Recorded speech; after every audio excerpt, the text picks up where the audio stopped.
Johnson with God's Word as a Story, and in just a few minutes, you're going to know a lot more about the books of 1st and 2nd Thessalonians.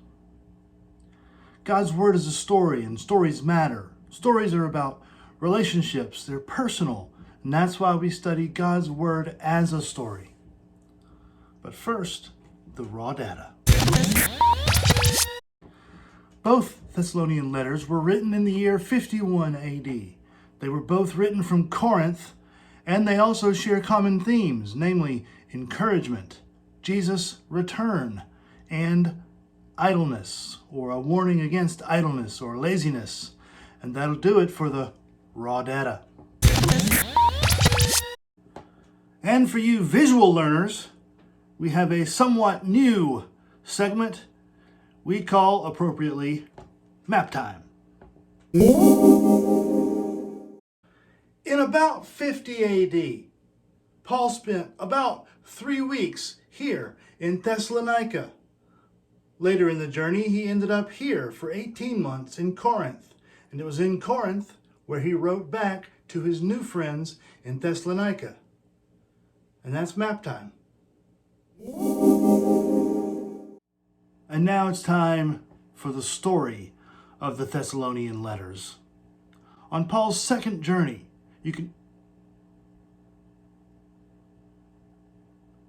Gary, why are you in so tight? What I said was, the booger check was kind of funny at first. Okay, that's 2 qualifiers on that sentence, Gary. 2 qualifiers. Okay? So, can we not right now? Thank you.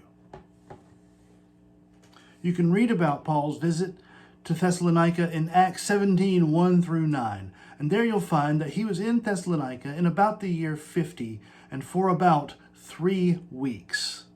And it's true, he did see some success there. Some people were converted unto Christ there in Thessalonica in those 3 weeks as he reasoned with them in the synagogue.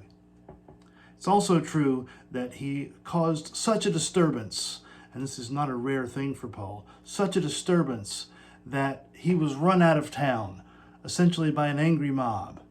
He went on to Berea and then Athens, where he gave his famous Mars Hill or Areopagus speech, and then he settled in Corinth for 18 months. And while in Corinth for that 18 months in the year 51, he wrote back to his new friends and converts in Thessalonica. And the tone of the Thessalonian letters is extremely warm, very, very affectionate. Paul loves them. He very much wants good for them and remembers them fondly. He makes no mention in the letters of the fact that he was run out of town, which I find interesting. I mean, he's just gushing about how much he misses them and loves them and wants the best for them.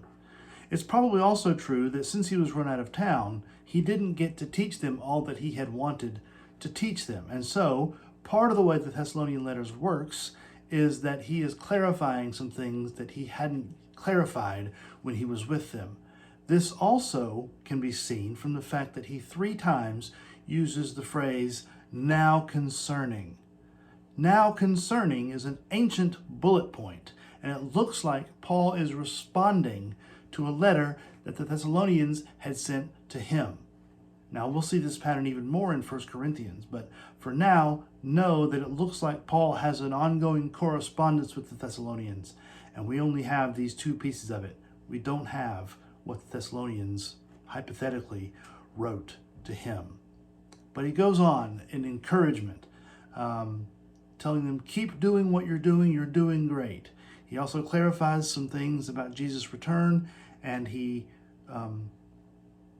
also comes more than once to the idea of idleness. People were so preoccupied with Jesus' return that they refused to do their just daily chores and get jobs and things like that. People became lazy because they thought, what difference does it make? Jesus is coming back anyway. I don't have to do anything. I don't have to wash the dishes. I don't have to, do my daily maintenance tasks in my home or with my family. And so Paul was concerned about that. And he said, no, you should take care of your business. It's true that Jesus could come at any time, but it's also true that it could be a while. So we ought to go about our daily tasks as we otherwise would. On the subject of affection, Paul writes, so, being affectionately desirous of you, we were ready to share with you not only the gospel of God, but also our own selves, because you had become very dear to us. He also instructs the Thessalonians, rejoice always, pray without ceasing, give thanks in all circumstances. The Thessalonians needed clarity, and so do we. The Thessalonians needed hope, but also patience, and so do we. The Thessalonians needed good work that they could enjoy and do with their whole hearts, and so do we. The Thessalonians needed encouragement, and so do we.